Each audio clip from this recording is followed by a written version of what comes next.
Approfondie, je suis ravie de plonger aujourd'hui dans un sujet assez particulier. Notre analyse s'appuie sur un atlas clinique moderne vraiment hyper détaillé. Bonjour. Oui, un atlas fascinant. Et on va aborder un sujet qui concerne une proportion astronomique de la population, mais qui reste curieusement chuchoté du bout des lèvres. La maladie hémorroïdaire. C'est un grand classique du tabou médical, ça. Absolument.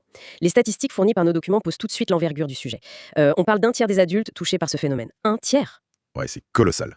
Et parmi ce tiers, les sources montrent que les trois quarts finissent par avoir besoin d'une consultation médicale. Donc, on ne parle vraiment pas d'une anomalie rare. C'est en fait un problème de plomberie mécanique totalement universel. C'est le mot juste, de la plomberie. L'objectif de notre plongée dans ces sauces médicales aujourd'hui, c'est d'étudier la mécanique complexe de cette zone, identifier ce qui relève du simple inconfort par rapport aux véritables signaux d'alarme, et puis comprendre l'arsenal thérapeutique actuel. C'est un dossier particulièrement pertinent. Ça illustre parfaitement comment une pathologie très fréquente peut altérer la qualité de vie de manière totalement silencieuse. En silence, oui. Les gens n'osent pas en parler. C'est ça. Les patients endurent souvent la douleur et l'inconfort dans l'isolement complet avant de se décider à consulter.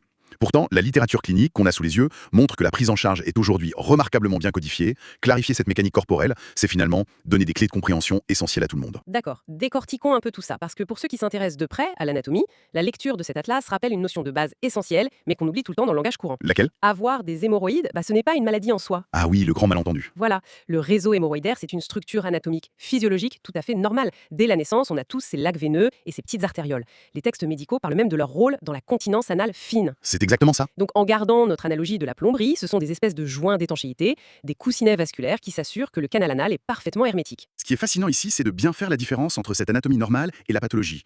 L'anatomie normale, c'est une mécanique de précision incroyable qui permet par exemple au corps de faire la différence entre des gaz, des liquides et des solides. C'est vrai que vu comme ça, c'est plutôt sophistiqué. Ouais. Et le basculement vers la pathologie, donc vers la vraie maladie hémorroïdaire, il se produit quand ce système d'étanchéité commence à défaillir. La classe décrit un enchaînement de trois phénomènes mécaniques très précis. On commence par un gonflement, c'est ça hein? Voilà, d'abord une hypertrophie, les coussinets gonflent. Ensuite, on a une hyperpression veineuse. Et le point de rupture, le troisième phénomène, c'est le glissement, ce qu'on appelle la produisance. La prodicence? Les ligaments et les tissus conjonctifs qui sont censés maintenir ces coussinets solidement ancrés à la paroi, ils finissent par se relâcher sous la pression, et tout le réseau glisse vers le bas. C'est littéralement l'usure des fixations, quoi. Et les sources identifient très clairement les situations qui provoquent cette fameuse hyperpression mécanique. Il y a des coupables bien identifiés, oui. La grossesse est évidemment un facteur de risque massif, surtout au troisième trimestre et pendant la période du postpartum. C'est une période critique pour le plancher pelvien. Exactement. Le poids du bébé, la modification des flux sanguins dans la sphère pelvienne, les efforts intenses pendant l'accouchement, les tissus de soutien sont soumis à un stress extrême. Mais un autre grand coupable, tout aussi destructeur pour cette mécanique, c'est la dyschèse. Oui, la dyschésie. Ou pour faire simple, la difficulté chronique à évacuer les selles, souvent couplée à la constipation. C'est vraiment l'ennemi numéro 1 de cette zone. L'effort de poussée? C'est ça. Quand on passe des années à exercer des efforts de poussée intenses et prolongés, on congestionne violemment ces lacs veineux. C'est un peu comme si on forçait quotidiennement sur une valve fermée. À la longue, le système d'ancrage cède et le tissu conjonctif perd son élasticité. Ce lent processus de dégradation mène à ce que les sources décrivent comme une triade symptomatique. 3 signes majeurs. Les fameux trois symptômes, oui. Le premier, c'est le prolapsus, donc cette proxydence physique où les paquets veineux s'extériorisent en dehors du canal. Ça crée une gêne mécanique et des suitements. Le deuxième, c'est la douleur, qui peut aller d'une simple lourdeur pelvienne à une vraie crise aiguë de plusieurs jours. Très invalidant, la crise aiguë. Et le troisième signe, c'est l'hémorragie, la rectorragie. L'atlas est très spécifique sur son aspect d'ailleurs. C'est un sang rouge vif, rutilant, souvent en éclaboussure à la toute fin du passage à la selle. Et la caractéristique la plus trompeuse de ce saignement, c'est qu'il est typiquement indolore. Et c'est précisément sur ce symptôme du saignement indolore que l'Atlas impose sa directive la plus stricte. C'est une véritable règle d'or en gastroentérologie. La règle absolue. Tout saignement de ce type requiert une exploration endoscopique complète, une coloscopie.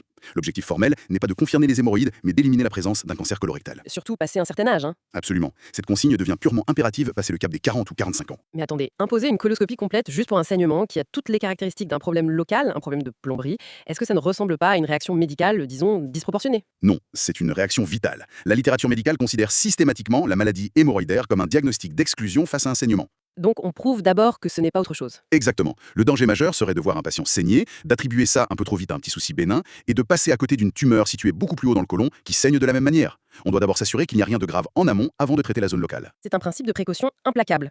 Et c'est là que ça devient vraiment intéressant, parce que la précision diagnostique ne s'arrête pas au saignement. L'atlas détaille aussi comment on doit interpréter la douleur pour ne pas se tromper de cible. Le diagnostic différentiel, oui. Très important. Par exemple, si la douleur survient systématiquement après la défécation, qu'elle est durable, lancinante, avec une sensation de brûlure intense ou de passage de verre pilé, Ça, c'est typique. les documents indiquent qu'on n'est probablement pas face à une hémorroïde, mais face à une fissure anale. C'est une déchirure de la muqueuse. En revanche, si la douleur est pulsatile, comme un cœur qui bat localement, accompagnée d'un écoulement purulent et d'un pic de fièvre, Là, l'orientation change radicalement. On soupçonne un abcès ou une fistule. Et ça, c'est une urgence infectieuse à traiter très rapidement. cette distinction des douleurs nous montre bien que l'examen clinique au cabinet ne laisse aucune place à l'improvisation. Ah non, la procédure décrite dans les sources suit un protocole très strict. On commence toujours par l'inspection visuelle. Pour voir ce qui se passe à l'extérieur. Voilà, repérer d'éventuelles thromboses externes ou ce qu'on appelle des marisques. Ce sont ces petits replis de peau qui sont les cicatrices d'anciennes inflammations. Ensuite vient le classique toucher rectal. Il est indispensable pour palper le bas rectum et vérifier l'absence de masse tumorale palpable. Mais là, il y a un gros bémol dans les textes. Un bémol majeur, oui. Les textes soulignent une réalité anatomique troublante. Le toucher rectal est totalement insuffisant pour confirmer une maladie hémorroïdaire interne. C'est fou ça. C'est le genre de détail clinique qui change toute la perspective. On a spontanément tendance à penser que le toucher rectal, ça permet d'évaluer absolument tous les problèmes de cette zone. Sur le plan purement physique, c'est juste impossible. Les plexus hémorroïdaires internes, en dehors des crises aiguës où le sang coagule, ce sont des structures vasculaires très molles. Ce sont de petites éponges. Elle s'écrase. C'est ça. Lorsqu'on exerce la pression d'un doigt pendant l'examen, ces éponges se vident de leur sang. Elles s'aplatissent contre la paroi et deviennent indétectables au toucher. Autrement dit, le médecin ne peut pas sentir le problème avec ses doigts, il doit impérativement le voir avec ses yeux. C'est exactement pour cela que l'Atlas qualifie l'anuscopie d'étape obligatoire. Obligatoire, oui. Il s'agit d'introduire un petit tube, un spéculum transparent, muni d'une lumière.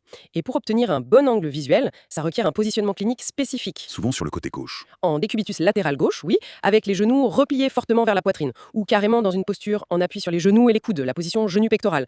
C'est ce qui permet d'observer l'état de la muqueuse en direct. Et cette observation visuelle directe, elle permet d'établir une classification fondamentale pour guider tout le traitement ensuite. La classification de Golliger. L'échelle de gravité. C'est une échelle qui évalue le degré de détérioration de nos fameux joints d'étanchéité, l'importance de ce glissement vers l'extérieur. L'Atlas divise cette dégradation en 4 stades mécaniques très clairs. Le grade I, ça correspond à une congestion interne pure. Les coussinets sont gonflés, perturbés, mais ils restent à l'intérieur du canal. On ne voit rien de l'extérieur. Le grade 2, par contre, montre que les ligaments commencent à céder.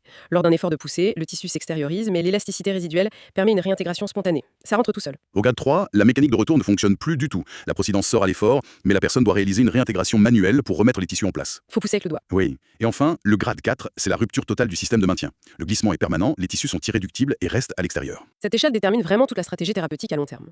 Mais avant d'aborder ces traitements de fond, l'Atlas clinique s'attarde sur les accidents de parcours, des urgences très douloureuses qui poussent souvent à consulter en urgence. La thrombose hémorroïdaire. La thrombose, c'est l'apparition brutale d'une tuméfaction bleutée, très ferme, à l'entrée du canal anal.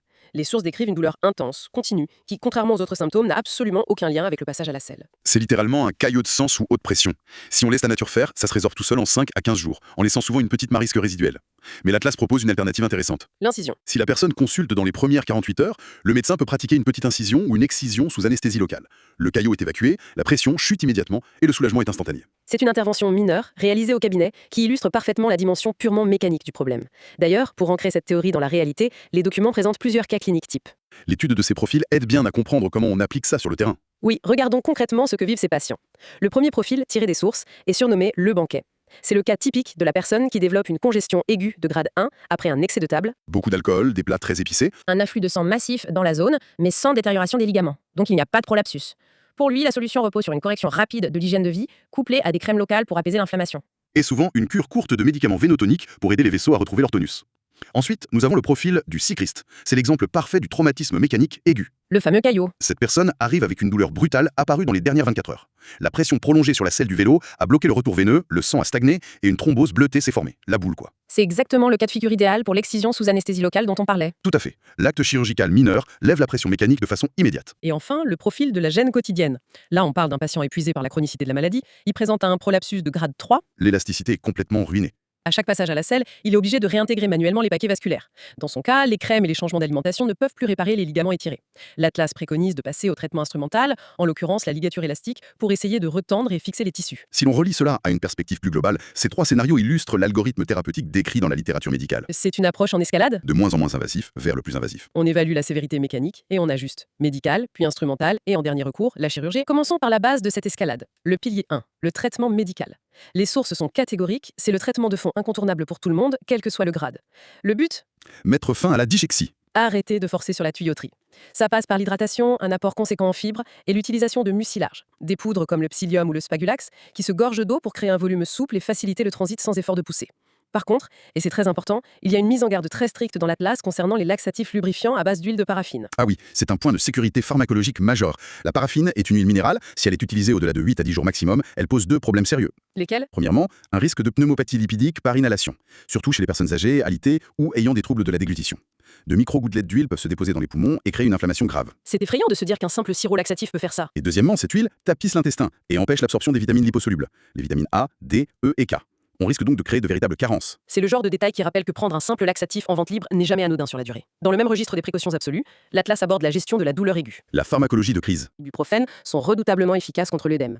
Mais l'Atlas lance un immense signal d'alarme pour une catégorie spécifique. C'est une contre-indication formelle et absolue pendant la grossesse. L'utilisation d'ANS comme l'ibuprofène présente des risques toxiques majeurs pour le développement du fœtus. C'est une information vitale face à une pathologie dont la grossesse est paradoxalement l'un des principaux facteurs de risque. Quand on arrive aux limites du traitement médical, quand on est face à un grade 2 ou 3 comme notre profil de la gêne quotidienne, on passe au pilier 2, le traitement instrumental. C'est une approche fascinante sur le plan mécanique, réalisée en ambulatoire au cabinet sans anesthésie, Pourquoi sans anesthésie? parce que l'intervention cible une zone située au-dessus de la ligne pectinée, une ligne anatomique au-delà de laquelle la muqueuse interne est très pauvre en récepteurs de la douleur. C'est la zone insensible. Le but de ces techniques instrumentales est super astucieux. Il ne s'agit pas de retirer le tissu, mais de créer une petite nécrose contrôlée à la base du coussinet. En cicatrisant, cette lésion va créer de la fibrose, Un tissu cicatriciel rigide. qui va agir comme un point de soudure venant fixer la muqueuse glissante au plan musculaire profond.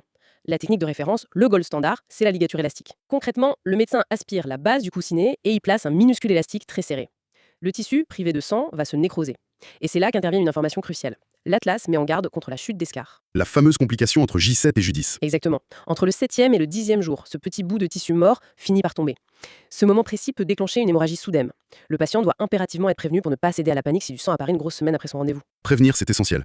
Enfin, si la maladie est d'emblée à un grade 4 ou si tout le reste a échoué, l'algorithme mène au pilier 3, le bloc opératoire. Et là, les chirurgiens disposent de deux approches aux philosophies très différentes. La première, la classique, c'est l'hémorroïdectomie de Milligan-Morgan. Le principe est d'exciser, de couper purement et simplement les 3 paquets malades. L'efficacité est maximale, mais le prix à payer est lourd. Les suites douloureuses. Le chirurgien ne recoupe pas la muqueuse pour éviter les infections. Les plaies sont laissées ouvertes pour cicatriser sur plusieurs semaines. C'est très douloureux et ça demande des soins contraignants. Face à cette méthode ouverte, l'approche plus récente est l'anoplexie, ou technique de Longo. Là, on ne coupe rien à l'extérieur, le chirurgien introduit une agrafeuse circulaire, l'appareil découpe un anneau de muqueuse malade plus haut et agrafe immédiatement les tissus sains ensemble. Ça agit littéralement comme un lifting muqueux interne. On remonte tout le réseau qui avait glissé. Et le grand avantage, c'est la gestion de la douleur. Comme l'agrafage est situé au-dessus de la ligne pectinée, le confort post-opératoire est incomparable. Le compromis, selon l'Atlas, c'est que le risque de récidive à long terme est plus élevé qu'avec l'excision totale. C'est un arbitrage chirurgical classique. Douleur immédiate contre pérennité du résultat. Alors, qu'est-ce que tout cela signifie concrètement si on fait la synthèse des messages clés de l'Atlas? En gros, il s'agit d'une pathologie strictement bénigne, sans aucun risque vital. Elle se traite de manière très graduelle, et la prévention absolue, la base de la base, ça reste la régularisation du transit par les fibres. Et le rappel ultime face à tout saignement. Tout saignement impose une coloscopie. On ne négocie pas avec ça. Mais avant de clôturer, il y a un point spécifique dans ces recommandations qui soulève une réflexion fascinante. On évoquait tout à l'heure la nécessité absolue de l'anuscopie. On disait que la simple pression du doigt écrase les structures internes, rendant les hémorroïdes indétectables lors d'un banal toucher rectal. Et si on pousse cette logique un peu plus loin, c'est vertigineux. On imagine tous ces patients dans les cabinets médicaux. Imaginez le nombre de personnes qui prennent sur elles pour consulter pour des saignements ou une gêne. Le praticien, souvent pressé par le temps, réalise un simple toucher rectal. Il ne sent rien d'anormal et le geste est indolore. Le patient ressort totalement rassuré. Faussement rassuré. Il pense que tout va bien alors que le problème interne n'a tout simplement pas été visualisé avec l'anuscope. C'est une démonstration frappante des limites des examens de routine. Une absence de preuve tactile ne signifie pas l'absence de pathologie. Si on n'utilise pas le bon instrument, on passe à côté. C'est une réflexion qui invite chacun à poser les bonnes questions dans le cabinet médical. Merci de nous avoir accompagnés dans cette plongée au cœur de nos sources. Continuez à explorer et à interroger le fonctionnement de votre corps.